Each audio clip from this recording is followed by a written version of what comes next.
Hello guys, in this video I am going to show you how to add background music to your audio recording on the Recorder Pro application. But first I just want to mention, don't forget to subscribe to my channel because at 10,000 subscribers I am going to show you my whole YouTube revenue statistics and growth strategy, how to make money online. So let's jump into it. First of all, open the application on your phone. Open it with your Touch ID or with your password, and after that you should select an audio file from your home page and tap on the relevant one. Then click on the first button that you can find at the top of the screen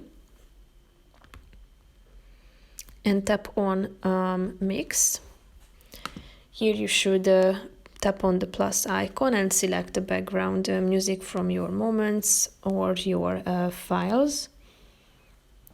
And after selecting a relevant audio file that you want to insert as a background music, you should select the volume of it on this scale in the middle of the screen.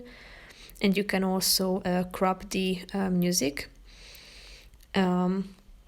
As you can see, you should drag one side of it and then move it to the relevant part. After that, tap on the mix button and you will be able to mix the two and add the background music to your audio file. So that's pretty much it for this video, guys. See you in the next one. Bye bye.